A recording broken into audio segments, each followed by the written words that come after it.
I just got back from Best Buy, and did I pick up technology? Not what you'd think.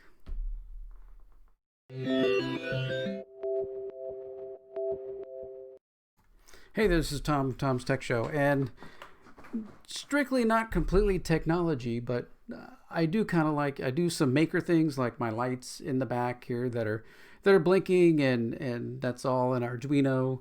Over there, my Christmas lights. I have a 4-part series, which is coming relevant during this time of year about how to wire up your Christmas lights, get them onto a Raspberry Pi, have play music, and then have the lights dance to the music. It's kind of a maker thing. Well, I extend that maker kind of mentality into kind of everyday life because Mrs. Tech Show has many food allergies, right? So she can't have wheat or gluten. She can't have any kind of dairy. She can't have any kind of chocolate.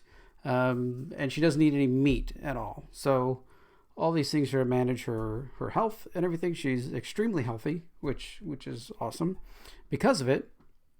But that means you can't go to a store and just, buy a, cake recipe, cake box, and come home and whip it up. You can't do that because it's going to have gluten in it. It's going to probably have dairy in it. It's going to have all these different things inside that cake mix. So what I need to do is I need to be able to make that or adjust recipes or find recipes online that I can, adjust and be able to make those things. Well, up until now, I've been using this, probably 15-year-old hand mixer, just grinding in the bowl, and it gets to be a pain. So recently, Best Buy, with the help of, I guess, KitchenAid is doing this. They had a huge sale. So their normal KitchenAid mixer, bring that up. I don't even know if I can bring it up right now. The normal KitchenAid mixer, the bowl lift one, Best Buy KitchenAid. Let's see, KitchenAid mixers. Okay, so let's go Best Buy KitchenAid mixers, and so they've got these different ones, right? All these different KitchenAid mixers here. So there's this one right here, this silver one right here. If I can move the screen over a little bit, here we go. This silver one right here, $499. So that mixer went on sale for $199, $300 off. And lucky for me, I saw it and said, wow, that's going to be huge. And here it is. It's in the box. So we're going to do an unboxing of this mixer and see what's in it, see how it's packaged, and see what kind of equipment and other pieces and stuff that you get with it. So here we go. Gotta open the box first. I think it's a box in a box. So let's open this, cut this open. Here we go. Okay, so we're definitely a box inside of a box. So you can see we've got the KitchenAid mixer here right inside this box. It's got nice nifty handholds. So the outside of the box has these handholds that go into the inside box, which also have the same handholds. So I should be able to just kind of pry this thing out, grab the bottom of the box with my feet, lift, separate, and there we go. Now we've got this giant mixer here, 5 quarts, professional 5+ bowl lift stand mixer. You can buy about 10 different attachments for it. So let's start opening her up here. Okay.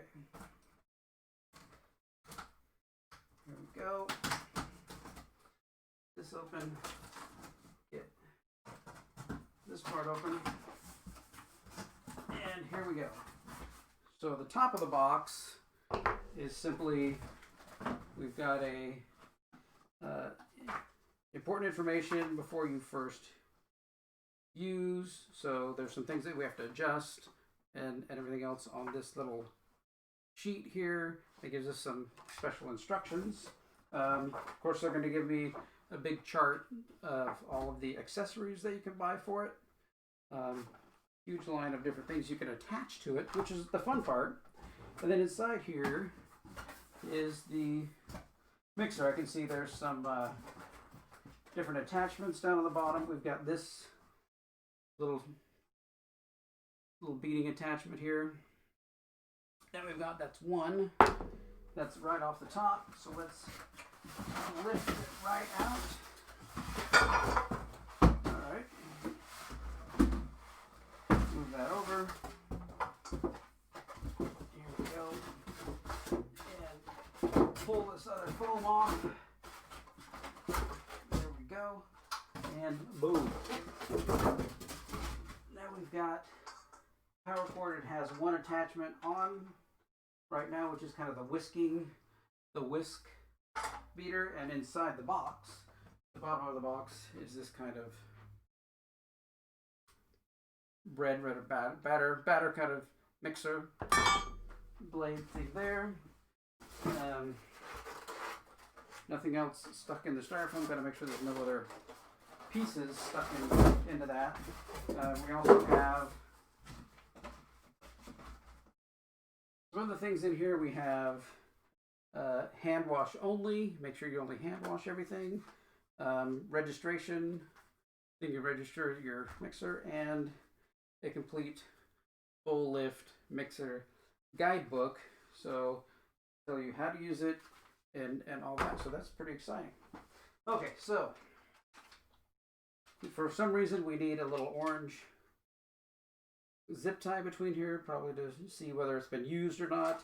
And then we have this giant warning label, which I will proceed to remove as soon as possible because these are pointless. We're going to use them in the least safe manner possible. So there it is. It's 10 speeds.